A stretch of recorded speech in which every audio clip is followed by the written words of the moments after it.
பொதுவாகவே கள்ள போதகர்கள் மிகவும் வசீகரணமானவர்களாய் இருப்பார்கள். அவர்களை நீங்கள் மேடையில் சந்தித்தாலும் சரி, தொலைக்காட்சி நிகழ்ச்சியில் பார்த்தாலும் சரி, அல்லது யூடியூப் சேனலில் கவனித்தாலும் சரி, மிக விரும்பி கேட்கக்கூடியவர்களாய், விரும்பி பார்க்கக்கூடியவர்களாய் இருப்பார்கள். இவ்விதமாக தந்திரமாக தவறான போதனைகளை மனிதர்களுக்கு போதிக்கிறார்கள். அவர்கள் செயல்கள் எல்லாம் மிக கவர்ச்சியாய் இருக்கும். அவர்கள் சொல்வதிலே ஓரளவு உண்மை இருக்கும். ஆனால் அவர்கள் போதனையை கவனிப்பீர்கள் என்றால் வேத வசனம் சொல்லும் பல சத்தியங்களை அவர்கள் விசுவாசிக்கவில்லை என்பது தெளிவாகும். அப்படிப்பட்டவர்களை குறித்து நாம் எச்சரிக்கை உள்ளவர்களாக இருக்க வேண்டும்.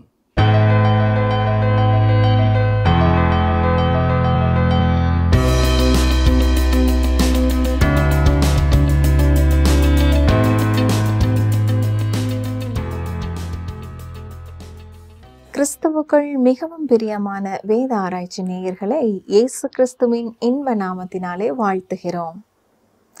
நாம் கடந்த நிகழ்ச்சியிலே கலாத்தியர் 4ஆம் அதிகாரம் 4ஆம் வசனம் முதல் 11ஆம் வசனங்கள் வரை கற்றுக்கொண்டோம். அந்த பாடத்திலே மாம்சம் உங்கள் வாழ்க்கையிலே ஒருவேளை வெற்றியை தரலாம், ஆனால் அது உங்களுக்கு சந்தோஷத்தை தராது என்றும் கற்றுக்கொண்டோம். மேலும் தேவன் தம்முடைய பரிசுத்த ஆவியானவரை நம்முடைய இருதயத்திற்குள்ளே அனுப்பியிருக்கிறார். அந்த பரிசுத்த ஆவியானவர் நமக்குள்ளே இருக்கும்போதுதான் அப்பா பிதாவே என்று கூப்பிடும் அனுபவம் நமக்கு இயற்கையானதாகிறது என்றும் கற்றுக்கொண்டோம்.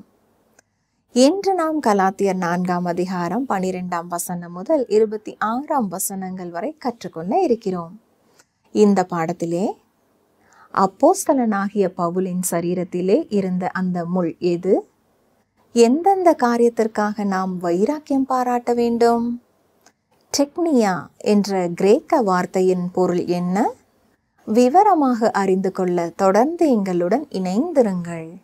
கருத்தோடு கர்த்தருடைய வார்த்தையை கவனித்து கேட்கிற வேத ஆராய்ச்சி நேயர்களே, இந்நாட்களிலே நாம் கலாத்தியர் நிருபத்தை கற்று வருகிறோம். யூத மார்க்கத்தாரின் தவறான போதனையினாலே கிருபையினாலே ரட்சிக்கப்பட்டாலும் நியாயப்பிரமாணத்திற்கு கீழ்ப்படிய வேண்டும் என்று அவர்கள் தவறாக போதித்த போதனையை கலாத்திய விசுவாசிகள் நம்பி சோரம் போனபடினாலே, குறிப்பாக இந்த நிருபத்திலே விசுவாசத்தினாலே மாத்திரம் நீதிமான் பிழைப்பான் என்பதை பவுல் தெளிவுபடுத்துகிறார். இவ்வளவு சீக்கிரமாக அவர்கள் சத்தியத்தை விட்டு வழிவிலகி போனது நிமித்தம் கலாத்தியர் 4:11 நான் உங்களுக்காக பிரயாசப்பட்டது வீணாய் போயிட்டோ என்று உங்களை குறித்து பயந்திருக்கிறேன் என்று சொல்லுகிறார். இப்பொழுது தனிப்பட்ட விதமாய் சில காரியங்களை 12 முதல் 18ஆம் வசனம் வரை அவர் பகிர்ந்து கொள்ளுகிறார். பாருங்கள், கலாத்தியர் 4ஆம் அதிகாரம் 12ஆம் வசனம். சகோதரரே, என்னை போலாகுங்கள் என்று உங்களை வேண்டிக் கொள்ளுகிறேன். நான் உங்களைப் போலும் ஆனேனே. எனக்கு நீங்கள் அநியாயம் ஒன்றும் செய்யவில்லை. கலாத்திய மக்கள் தவறான போதனையை கவனித்து கேட்டார்கள். எனவே பவுலப்போஸ்தலனை ஒரு எதிரியைப் போல பார்த்தார்கள். ஏனென்றால் அவர் சத்தியத்தை கூறியிருந்தார். எனவேதான் இங்கே சொல்கிறார், நாம் எல்லாரும் ஒரே சமதளத்திலே தான் இருக்கிறோம். நாம் எல்லாரும் விசுவாசிகளாய் இருக்கிறோம். எல்லாருமே கிறிஸ்துவின் சரீரத்திலே அங்கமாயிருக்கிறோம். இதன் காரணமாக ஒருவரோடு ஒருவர் நாம் கரிசனை உள்ளவர்களாய் இருக்க வேண்டும் என்பதை குறித்து பேசுகிறார். கலாத்தியர் 4:13 உங்களுக்கு தெரிந்திருக்கிறபடி நான் சரீர பலவீனத்தோடு முதலாம் தரம் உங்களுக்கு சுசேஷத்தை பிரசங்கித்தேன். அவர்களிடத்திலே ஊழியம் செய்ய முதலாவது சென்ற பொழுது எப்படி தன்னுடைய வாழ்க்கையிலே ஒரு பலவீனம் இருந்தது என்பதை அவர் நினைப்பூட்டுகிறார். சரி, அவருடைய சரீரத்தில் இருந்த அந்த முள் என்ன? பாருங்கள், கலாத்தியர் 4:14 அப்படி இருந்தும் என் சரீரத்தில் உண்டாயிருக்கிற சோதனையை நீங்கள் அசட்டை பண்ணாமலும் அரோசியாமலும் தேவதூதனைப் போலவும் கிறிஸ்து இயேசுவைப் போலவும் என்னை ஏற்றுக்கொண்டீர்கள். சரீரத்திலே உண்டாயிருக்கிற சோதனை என்று சொல்லும் பொழுது அதுதான் அவருடைய சரீரத்திலே கொடுக்கப்பட்டிருந்த முள். கலாத்தியர் 4ஆம் அதிகாரம் 15ஆம் வசனம். அப்பொழுது நீங்கள் கொண்டிருந்த ஆனந்த பாக்கியம் எங்கே? உங்கள் கண்களை பிடுங்கி எனக்கு கொடுக்க கூடுமானால் அப்படியும் செய்திருப்பீர்கள் என்று உங்களுக்கு சாட்சியாயிருக்கிறேன். ஒருவேளை பவுலப்போஸ்தலனுடைய சரீரத்திலே கொடுக்கப்பட்டிருந்த அந்த முள்ளானது அவருடைய கண் தொடர்பான பிரச்சனையாயிருக்கலாம். எனவே அவர் பார்ப்பதற்கும் அத்தனை வசீகரமான தோற்றமுடையவராக இல்லை. பவுலப்போஸ்தலனுக்கு காலிலே பிரச்சனை ஏதாவது இருந்திருக்கும் என்றால் ஜனங்கள் தங்கள் கண்களை பிடுங்கி அவருக்கு கொடுக்க வேண்டும் என்று வாஞ்சித்திருக்க மாட்டார்கள். எனவே அவருக்கு இருந்த பிரச்சனை கண் தொடர்பானது என்பதை நாம் புரிந்து கொள்ளலாம். அந்த தேசத்திலே அது அநேகருக்கு இருந்த ஒரு வியாதி. கண்களிலிருந்து எப்பொழுதும் ஒரு வகையான சீழ் வடிந்து கொண்டே இருக்கும். அவர் அவர்களுக்கு ஊழியம் செய்த நாட்களிலே அப்படி கண்களிலே இருந்து சீழ் வடிவதோடு கூட அவர் ஊழியம் செய்திருப்பார் என்றால் பார்க்க அவர் வசீகரமானவராக இருந்திருக்க மாட்டார் என்பதை நாமும் புரிந்து கொள்ளலாம். பவுல் என்ன சொல்கிறார்? நான் அப்படி இருந்தாலும் என்னை நீங்கள் அதை குறித்து பெரிதுபடுத்தவில்லை, நீங்கள் என்னை அசட்டை பண்ணவில்லை, அரோசிக்கவில்லை. தேவதூதனைப் போலவும் இயேசு கிறிஸ்துவைப் போலவும் என்னையும் ஏற்றுக்கொண்டீர்கள் என்கிறார். கலாத்தியர் 4:16, நான் உங்களுக்கு சத்தியத்தை சொன்னதினாலே உங்களுக்கு சத்துருவானேனோ? எல்லா பிரசங்க பீடங்களுக்கு நேர் எதிராகவும் ஐயா நாங்கள் ஆண்டவர் இயேசுவை காண விரும்புகிறோம் என்ற ஒரு எழுத்து பலகையை வைப்பது சிறந்தது. அது மட்டுமல்ல, செய்தியை கேட்பவர்கள் வாசிக்கும்படியாக ஒரு வாசகம் தொங்கவிடப்பட வேண்டும். அதுதான் இந்த வசனம். நான் உங்களுக்கு சத்தியத்தை சொன்னதினாலே சத்துருவானேனோ? பிரியமானவர்களே, ஏற்கனவே நீங்கள் அறிந்திருக்கிறது போல இந்த அநேகர் பிரசங்க பீடத்திலிருந்து செய்தியாளர் சத்தியத்தை சொல்ல விரும்புகிறதில்லை. எப்பொழுதுமே அவர்கள் செய்கிற காரியம் நல்ல காரியம் என்று அவர்களை பாராட்டவும் அவர்களை தடவி கொடுக்கவும் விரும்புகிறார்கள். நாம் எல்லாருமே மற்றவர்கள் நம்முடைய முதுகிலே தட்டி கொடுக்க வேண்டும் என்று விரும்புகிறோம். கூர்மையான சத்தியத்தை, தெளிவான சத்தியத்தை கேட்க நமக்கு விருப்பமில்லை. கலாத்தியர் 4:17-18, அவர்கள் உங்களை நாடி வைராக்கியம் பாராட்டுகிறார்கள். ஆகிலும் நல் மனதோடே அப்படி செய்யாமல் நீங்கள் அவர்களை நாடி வைராக்கியம் பாராட்டும் பொருட்டு உங்களை புறம்பாக்க விரும்புகிறார்கள். நல் விஷயத்தில் வைராக்கியம் பாராட்டுவது நல்லதுதான். அதை நான் உங்களிடத்தில் இருக்கும் பொழுது மாத்திரமல்ல, எப்பொழுதும் பாராட்ட வேண்டும். இங்கே பவுல் என்ன சொல்கிறார் என்றால், சிறந்த காரியத்தை வாஞ்சிப்பது நல்லது. ஆனால் இந்த யூத மார்க்கத்தார் தவறான எண்ணத்தோடு கூட உங்களிடத்திலே வருகிறார்கள். நாங்கள் கலாத்தியா நாட்டிற்கு சென்றிருந்தோம். அங்கே அநேகரை மனம் திரும்புதலுக்குள்ளே வழிநடத்தினோம் என்று பெயர் பிரஸ்தாபம் பண்ண விரும்புகிறார்கள். கொரிந்து சபையாரிடத்திலும் பவுல் அப்போஸ்தலன் இதைத்தான் சொல்ல முயற்சித்தார். கவனிங்கள், வாசிக்கிறேன். 2 கொரிந்தியர் 12:12 முதல் 15 வரை. அப்போஸ்தலனுக்குரிய அடையாளங்கள் எல்லாவிதமான பொறுமையோடும் அதிசயங்களோடும் அற்புதங்களோடும் வல்லமைகளோடும் உங்களுக்குள்ளே நடப்பிக்கப்பட்டதே. எதிலே மற்ற சபைகளுக்கு குறைவாயிருந்தீர்கள்? நான் உங்களை வருத்தப்படுத்தாதிருந்ததே உங்களுக்கு குறைவு. இந்த அநியாயத்தை எனக்கு மன்னியுங்கள். இதோ உங்களிடத்திற்கு 3ஆம் தரம் வர ஆயத்தமாயிருக்கிறேன். நான் உங்களை வருத்தப்படுத்தவில்லை. நான் உங்களுடையதை அல்ல, உங்களையே தேடுகிறேன். பெற்றோருக்கு பிள்ளைகள் அல்ல, பிள்ளைகளுக்கு பெற்றோர்களே பொக்கிஷங்களை சேர்த்து வைக்க வேண்டும். ஆதலால் நான் உங்களில் எவ்வளவு அதிகமாய் அன்பு கூறுகிறேனோ அவ்வளவு குறைவாய் உங்களால் அன்பு கூறப்பட்டிருந்தாலும் மிகவும் சந்தோஷமாய் நான் உங்கள் ஆத்துமாக்களுக்காக செலவு பண்ணவும் செலவு பண்ணப்படவும் விரும்புகிறேன். பிரியமானவர்களே, கவனித்தீர்களா? இந்த கலாத்தியா நாட்டிற்கு வந்த யூத ஜனங்களே கொரிந்து பட்டணத்திற்கும் சென்றிருக்கிறார்கள். கொரிந்து விசுவாசிகளும் அப்போஸ்தலனாகிய பவுலை மிகவும் நேசித்தார்கள். எனவே இந்த யூத மக்களை குறித்து பவுல் கொரிந்தியர்களுக்கும் எச்சரிப்பு கொடுக்க வேண்டியதாயிருந்தது. பொதுவாகவே கள்ள போதகர்கள் மிகவும் வசீகரமானவர்களாக இருப்பார்கள். அவர்களை நீங்கள் மேடையிலே சந்தித்தாலும் சரி, தொலைக்காட்சி நிகழ்ச்சியிலே பார்த்தாலும் சரி, மிக விரும்பி பார்க்கக்கூடிய கேட்கக்கூடிய ஒருவராய் காணப்படுவார்கள். இவ்விதமாக தந்திரமாக தவறான போதனையை மனுஷர்களுக்குள்ளே பரப்புகிறார்கள். பார்ப்பதற்கு மிக நன்றாக இருக்கும், மிக கவர்ச்சிகரமாக அவர்களுடைய செயல்களெல்லாம் தோன்றும். அவர்கள் சொல்வதிலே ஓரளவு உண்மை இருக்கும். கிறிஸ்துமஸ் காலம் ஒன்றிலே ஒருவர் மிக அழகாக கிறிஸ்துவின் பிறப்பின் சரித்திரத்தை விளக்கி கூறினார். ஆனால் அதை தொடர்ந்து கொடுத்த விளக்க உரையை கவனித்த பொழுதுதான் இயேசு கிறிஸ்துவின் கன்னிப்பிறப்பையே அவர் விசுவாசிக்கவில்லை என்பது தெரிய வந்தது. பவுல் அப்போஸ்தலன் கொரிந்து திருச்சபைக்கும் கலாத்திய திருச்சபைக்கும் கொடுத்திருக்கிற எச்சரிப்பானது இக்காலத்திலே வாழுகிற நமக்கும் மிகவும் பொருத்தமானதாகவே இருக்கிறது. தொடர்ந்து வருகிற பகுதியிலே ஆகாரை குறித்தும் சாராயை குறித்தும் பவுல் எழுதுகிறார். இந்த 2 பெண்களை பொறுத்தமட்டிலேயும் எல்லாமே எதிரெதிரானதாய் இருக்கிறது. ஆகார் நியாயப்பிரமாணத்திற்கு அடையாளமாக இருக்கிறாள். சாராய் கிறிஸ்துவின் மேலே நாம் வைக்கும் விசுவாசத்திற்கு அடையாளமாக இருக்கிறாள். கலாத்தியர் 4:19 என் சிறு பிள்ளைகளே, கிறிஸ்து உங்களிடத்தில் உருவாகும் அளவும் உங்களுக்காக மறுபடியும் கற்ப வேதனைப்படுகிறேன். இந்த இடத்திலே பவுல் அப்போஸ்தலன் பயன்படுத்தியிருக்கிற கிரேக்க வார்த்தை டெக்னியா என்பது, அதாவது பிறந்த குழந்தைகளை குறிக்கும் வார்த்தை. அது தன்னை ஒரு தாயாக உருவகித்து தான் பெற்ற பிள்ளையிடத்தில் பேசுவது போல பேச ஆரம்பிக்கிறார். கலாத்தியர் 4:20 உங்களை குறித்து நான் சந்தேகப்படுகிறபடியால் நான் இப்பொழுது உங்களிடத்தில் வந்திருந்து வேறு வகையாக பேச விரும்புகிறேன். பவுல் நேராய் அவர்கள் எதிரே வந்து இருந்து காரியங்களை தெளிவுபடுத்த விரும்புகிறார். ஏனென்றால் இந்த கலாத்திய சபை மக்களை குறித்த அத்தனை பாரம், அவ்வளவு கரிசனை அவருக்கு இருந்தது. இந்த கடிதத்திலே அவர் மிகவும் கடுமையான வார்த்தைகளையும் பயன்படுத்தி இருக்கிறார். என்றாலும் அவருடைய மென்மையான இருதயத்தையும் நாம் காணக்கூடியவர்களாக இருக்கிறோம். கலாத்தியர் 4:21, நியாயப்பிரமாணத்திற்கு கீழ்ப்பட்டிருக்க விரும்புகிற நீங்கள் நியாயப்பிரமாணம் சொல்கிறதை கேட்கவில்லையா? இதை எனக்கு சொல்லுங்கள். 10 கற்பனைகளை குறித்து பேசுகிறவர்கள், இன்னும் சட்ட திட்டங்களை குறித்து பேசுகிறவர்கள், அந்த நியாயப்பிரமாணம் சொல்லும் தண்டனைகளை குறித்து பேச விரும்புகிறதில்லை. நியாயப்பிரமாணம் எப்படி மக்களை குற்றவாளிகள் என்று தீர்க்கிறது என்பதை குறித்து அவர்கள் பேசுகிறதில்லை. மோசேயினிடத்திலே தேவன் கற்பனைகளை கொடுக்கும்படியாக மோசேயை அழைத்த பொழுது என்ன நடந்தது என்பதை சற்றே கவனியுங்கள். யாத்திராகமம் 19 முதல் 21 வரை வாசிக்கிறேன். 3ஆம் நாள் விடியற்காலத்தில் இடி முழக்கங்களும் மின்னல்களும் மலையின் மேல் கார் மேகமும் மகா பலத்த இக்கால சத்தமும் உண்டாயிற்று. பாளையத்தில் இருந்த ஜனங்கள் எல்லாரும் நடுங்கினார்கள். அப்பொழுது ஜனங்கள் தேவனுக்கு எதிர்கொண்டு போக மோசே அவர்களை பாளையத்திலிருந்து புறப்பட பண்ணினான். அவர்கள் மலையின் அடிவாரத்தில் நின்றார்கள். கர்த்தர் சீனாய் மலையின் மேல் அக்கினியில் இறங்கினபடியால் அது முழுவதும் புகைக்காடாயிருந்தது. அந்த புகை சூளையின் புகையைப் போல எழும்பிற்று. மலை முழுவதும் மிகவும் அதிர்ந்தது. எக்கால சத்தம் வர வர மிகவும் பலமாய் தொனித்தது. மோசே பேசினான். தேவன் அவனுக்கு வாக்கினால் மறுமொழி கொடுத்தார். கர்த்தர் சீனாய் மலையிலுள்ள கொடுமுடியில் இறங்கினபோது கர்த்தர் மோசேயை மலையின் கொடுமுடியிலே வரவழைத்தார். மோசே ஏறி போனான்.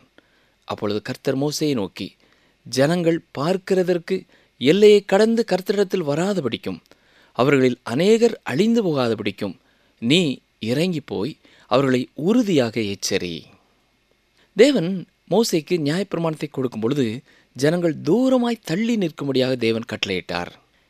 மேலும் என்ன சொல்கிறார் பாருங்கள். யாத்திராகமம் 20, 18, 19 வசனங்கள்.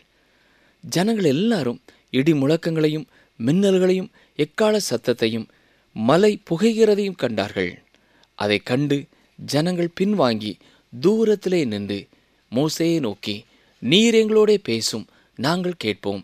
தேவன் எங்களோடே பேசாதிருப்பாராக, பேசினால் நாங்கள் செத்து போவோம் என்றார்கள். கவனித்தீர்களா? தேவன் எவ்வளவு பரிசுத்தமானவர் என்பதை நாம் கிரகித்து கொள்ளவே முடியாது. நாம் தேவனை விட்டு மிக தூரம் போனவர்களாக, தொலைந்து போனவர்களாக, தேவனை பின்பற்ற எந்த தகுதியும் இல்லாதவர்களாக, அவருக்கு கீழ்ப்படிய முடியாதவர்களாக இருந்தோம். ரோமர் 8:6 வசனம் என்ன சொல்கிறது? மாம்ச சிந்தை மரணம், ஆவியின் சிந்தையோ ஜீவனும் சமாதானமுமாம். கவனித்தீர்களா?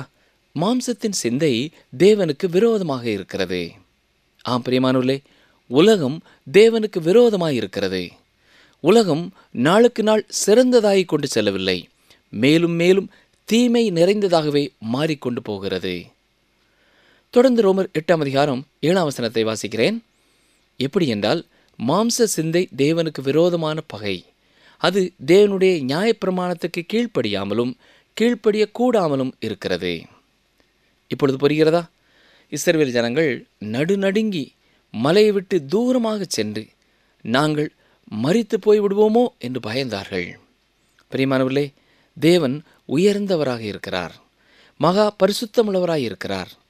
அவர் உயர்த்தப்பட்ட ஒரு நிலைமையிலே இருக்கிறார். அவர் மகிமையின் மத்தியிலே வாசம் பண்ணுகிறார். நீங்களும் நானும் இந்த உலகத்திலே மண்ணினாலே செய்யப்பட்டவர்களாக மண்ணிலே இருக்கிறோம். இந்த உலகத்திலே வாழச் செய்த தேவனுடைய சித்தத்திற்கு விரோதமாக செயல்பட விரும்புகிறவர்களாக இருக்கிறோம். எனவேதான் மாம்ச சிந்தை தேவனுக்கு விரோதமான பகை என்று வாசிக்கிறோம். இதுதான் இந்த உலகத்திலே மனிதனுடைய உண்மையான நிலைமை. இங்கே பவுல் சொல்லும் பொழுது, நீங்கள் நியாயப்பிரமாணம் சொல்வதை கேட்கவில்லை என்கிறார். இது மிகவும் உண்மை பிரியமானவர்களே. உண்மையாகவே கலாத்திய மக்களுக்கு நியாயப்பிரமாணம் தெரியாது. நியாயப்பிரமாணம் மிக அழகான முறையிலே கொடுக்கப்பட்டதல்ல, அது மிகவும் பயங்கரமான ஒன்று. கலாத்திய மக்கள் நியாயப்பிரமாணத்திற்கு கீழே வாழ விரும்பினார்கள். எனவேதான் நியாயப்பிரமாணத்தை குறித்த உண்மைகளை பவுல் அவர்களுக்கு விவரிக்கிறார். கலாத்தியர் 4:22 வசனம். ஆபிரகாமுக்கு 2 குமாரர் இருந்தார்கள் என்று எழுதியிருக்கிறது. ஒருவன் அடிமையானவளிடத்தில் பிறந்தவன், ஒருவன் சுயாதீனமுள்ளவிடத்தில் பிறந்தவன். ஆபிரகாமுடைய வாழ்க்கையிலிருந்து ஒரு உதாரணத்தை பவுல் சொல்லும் பொழுது, ஆபிரகாமுக்கு பிறந்த 2 குமாரர்களுக்கும் இடையே உள்ள எதிர்மறையான காரியங்களை விளக்கப் போகிறார். ஒருவன் அடிமையான ஆகாருக்கு பிறந்தவன், மற்றொருவன் வாக்குத்தத்தத்தின் மகனாக சாராளுக்கு பிறந்தவன். ஒருவன் அடிமையான பெண்ணுக்கு பிறந்தவன், மற்றவன் சுயாதீனமான ஒரு பெண்ணுக்கு பிறந்தவன். இந்த சுயாதீனமுள்ள பெண்ணானவள் கிருபைக்கு அடையாளமாக இருக்கிறாள். அந்த அடிமை பெண் மோசேயின் நியாயப்பிரமாணத்திற்கு அடிமையாக இருக்கிறாள். கலாத்தியர் 4:23 அடிமையானவளிடத்தில் பிறந்தவன் மாம்சத்தின்படி பிறந்தான், சுயாதீனமுள்ளவளிடத்தில் பிறந்தவன் வாக்குத்தத்தத்தின்படி பிறந்தான். கவனியுங்கள், அடிமையானவளிடத்தில் பிறந்தவன் மாம்சத்தின்படி பிறந்தான். ஆபிரகாமின் நாட்களிலே ஹம்ரபி என்ற அரசனுடைய சட்டம்தான் அந்த பகுதியிலே தேசத்தின் சட்டமாயிருந்தது. அந்த சட்டத்தின்படி ஒரு அடிமை பெண்ணின் மகனும் ஒரு அடிமையாகவே இருப்பான் என்று கூறுகிறது. எனவே இஸ்மவேல் ஆபிரகாமின் குமாரனாயிருந்தாலும் அவன் ஒரு அடிமையின் மகனாயிருந்ததினாலே அவனும் ஒரு அடிமையாகவே இருக்கிறான். மட்டுமல்ல, இந்த 23 நான் வாசித்த பொழுது, சுயாதீனம் உள்ளவளிடத்தில் பிறந்தவன் வாக்குத்தத்தத்தின்படி பிறந்தான் என்று சொல்லப்பட்டிருக்கிறது. ஈசாக்கு ஒரு அற்புதத்தின் குமாரன் என்று சொல்லலாம். ஏனென்றால் அவனுடைய பிறப்பே அற்புதமானது. ஆபிரகாம் ஒரு குமாரனை பெற்றுக்கொள்ளக்கூடிய வயதை தாண்டி நின்றவர். பவுல் என்ன சொல்கிறார்? சாராயின் கற்பம் செத்து போனதாயிருந்தது. குழந்தை பெற்றெடுக்கும் வயதை அவளும் தாண்டி விட்டாள். சாராயுடைய கற்பப்பை ஒரு கல்லறையைப் போல இருந்தது. ஆனால் அதிலிருந்து, மரணத்திலிருந்து ஜீவனை தேவன் கொண்டு வந்தார். கலாத்தியர் 4:24 இவைகள் ஞான அர்த்தமுள்ளவைகள். அந்த ஸ்திரீகள் 2 ஏற்பாடுகளாம். ஒன்று சீனாய் மலையில் உண்டான ஏற்பாடு. அது அடிமைத்தனத்திற்குள்ளாக பிள்ளை பெறுகிறது. அது ஆகார் என்பவள் தானே. தேவன் மனிதனோடு செய்த 2 உடன்படிக்கைகளை குறித்து இங்கே சொல்லப்படுகிறது. முதலாவதாக, மோசே தேவனிடத்திலே சீனாய் மலையிலே பெற்ற நியாயப்பிரமாணத்தின் அடிப்படையிலே மனிதர்களோடு தேவன் உறவு கொண்டவராயிருந்தார். இந்த உறவைத்தான் ஆகாருக்கு ஒப்பிடுகிறார்கள். அதாவது அப்போஸ்தலனாகிய பவுல் ஆகாரை சீனாய் மலைக்கு ஒப்பிடுகிறார். இது நியாயப்பிரமாணத்தை குறிக்கிறதாக இருக்கிறது. தொடர்ந்து கலாத்தியர் 4:25 பாருங்கள். ஆகார் என்பது அரபி தேசத்தில் உள்ள சீனாய் மலை. அந்த ஆகார் இப்பொழுது இருக்கிற எருசலேமுக்கு சரி. இவள் தன் பிள்ளைகளோடே கூட அடிமைப்பட்டிருக்கிறாளே. பவுல் அப்போஸ்தலன் இந்த உதாரணத்தை எடுத்து கையாளும் பொழுது ஆகாரை சீனாய் மலைக்கு ஒப்பிடுகிறார். அது மட்டுமல்ல, அதை பவுல் அப்போஸ்தலனின் நாட்களில் இருந்த எருசலேமோடு அவர் ஒப்பிடுகிறார். ஏனென்றால் எருசலேம் தன்னுடைய பிள்ளைகளோடு கூட அடிமையாக இருக்கிறது என்கிறார். வேறு வார்த்தைகளிலே சொல்ல வேண்டுமென்றால், எருசலேம் என்று சொல்லும் பொழுது அது இஸ்ரவேல் ஜனம் முழுவதையும் குறிக்கிறதா இருக்கிறது. அது இன்னமும் நியாயப்பிரமாணத்திற்கு அடிமையாகவே இருக்கிறது என்பதை உணர்த்துகிறார். கலாத்தியர் 4:26 மேலான எருசலேமோ சுயாதீனம் உள்ளவள், அவளே நம் எல்லாருக்கும் தாயானவள். இந்த மேலான எருசலேம் என்பது வெளிப்படுத்தின விசேஷம் 20 நாம் பார்க்கிற அந்த எருசலேமை குறிக்கிறது. அது வானத்திலிருந்து தேவனிடத்திலிருந்து இறங்கி வருகிறதா இருக்கிறது. நியாயப்பிரமாணத்திற்கு கீழே அடிமைகளாக இருக்கிறவர்களுக்கு பழைய எருசலேம் தாயானவளாய் இருக்கிறாள் என்றால், கிருபைக்கு கீழே விசுவாசத்தினாலே ரட்சிக்கப்பட்ட விசுவாசிகளுக்கு புதிய எருசலேம் தாயாயிருக்கிறாள். ஒரு விசுவாசி இந்த உலகத்திலேயோ அல்லது மேல் உலகத்திலேயோ எந்த விதத்திலேயும் நியாயப்பிரமாணத்திற்கு அடிமையாக போகிறதில்லை. பிரியமானவர்களே, கலாத்தியருக்கு பவுல் எழுதிய இந்த சத்தியங்களின் மூலமாக நாம் கற்றுக்கொள்கிற காரியம் என்ன? நாமும் கர்த்தரை அறியாதிருந்த காலங்களிலே இந்த உலகத்தின் வழிபாடுகளுக்கு அடிமைகளாக இருந்தோம். விசுவாசத்தின் மூலமாய் கர்த்தருடைய பிள்ளைகளான பொழுது முழுமையாக கர்த்தருடைய பிள்ளைகளாக நாம் ஏற்றுக்கொள்ளப்பட்டிருக்கிறோம்.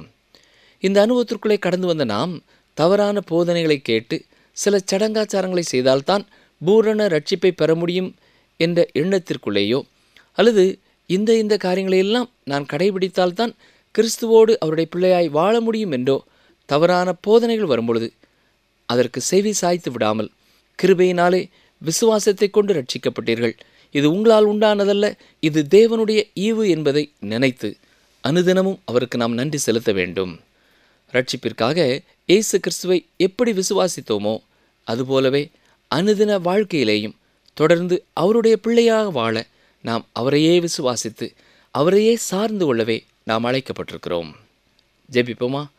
எங்களை நேசிக்கிறீங்கள் அன்பின் ஆண்டவரே, கலாத்தியா நாட்டு மக்களைப் போல தவறான போதனைகள் வரும்பொழுது நாங்களும் பின்வாங்கி சாய்ந்து போய் விடாதபடி உம்முடைய சுவிசேஷத்தை குறித்த தெளிந்த அறிவுள்ளவர்களாக, உம்மோடு கூட நெருக்கமான ஐக்கியமுள்ளவர்களாக என்றென்று வாழ எங்கள் ஒவ்வொருவரையும் காத்துக்கொள்ள வேண்டும் என்று ஜெபிக்கிறோம்.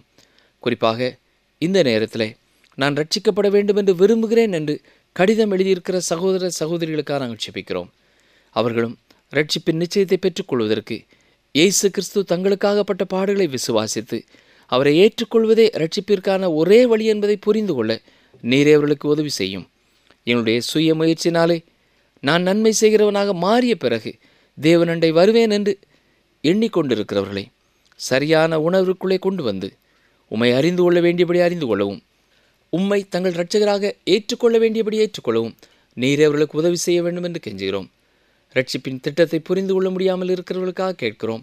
அவருடைய அறிவு அதற்கு தடையாக இருக்கும் என்றால் கர்த்தர் தாமே அவர்கள் புரிந்து கொள்ளும்படியாக தொடர்ந்து நீர் பேசும். யாருடைய வாழ்க்கையிலாவது அவர்கள் பாரம்பரியமோ அல்லது பண நிலைமையோ அவர்களுடைய ரட்சிப்பிற்கு தடையாக இருக்கும் என்றால் அதையும் அவர்கள் உணர்ந்து உம்மிடமாக திரும்ப கிருபை செய்யும். எங்கள் ஒவ்வொருவரையும் தவறான போதனைகளின் மத்தியிலையும் சத்தியத்திலே காத்துக்கொள்ள ஒப்புக் கொடுக்கிறோம். இயேசு இரட்சகரின் நல்ல நாமத்தினாலே கேட்கிறோம் பிதாவே, ஆமேன். அன்பர்களே, இந்த நாளிலும் நாம் கற்றுக்கொண்டது என்ன? பவுல் அப்போஸ்தலனுக்கு காலிலே ஏதாவது பிரச்சனை இருந்திருக்கும் என்றால் ஜனங்கள் தங்கள் கண்களை பிடுங்கி அவருக்கு கொடுக்க வேண்டும் என்று வாஞ்சித்திருக்க மாட்டார்கள். எனவே அவருக்கு இருந்த பிரச்சனை கண் தொடர்பானது. உண்மையாகவே கலாத்திய மக்களுக்கு நியாயப்பிரமாணம் தெரியாது. நியாயப்பிரமாணம் மிக அழகான முறையிலே கொடுக்கப்பட்டது அல்ல. அது மிகவும் பயங்கரமான ஒன்று. கலாத்திய மக்கள் நியாயப்பிரமாணத்திற்கு கீழே வாழ விரும்பினார்கள். எனவேதான் நியாயப்பிரமாணத்தை குறித்த உண்மைகளை பவுல் அவர்களுக்கு விவரிக்கிறார். கிருபையினாலே விசுவாசத்தை கொண்டு ரட்சிக்கப்பட்டீர்கள். இது உங்களால் உண்டானதல்ல, இது தேவனுடைய ஈவு என்பதை நினைத்து நாம் அனுதினமும் அவருக்கு நன்றி செலுத்த வேண்டும். மீண்டும் அடுத்த நிகழ்ச்சியில் சந்திப்போம். கர்த்தர் உங்களை ஆசீர்வதிப்பாராக. கர்த்தர் சகல நோய்களையும் உன்னை விட்டு விலக்குவார்.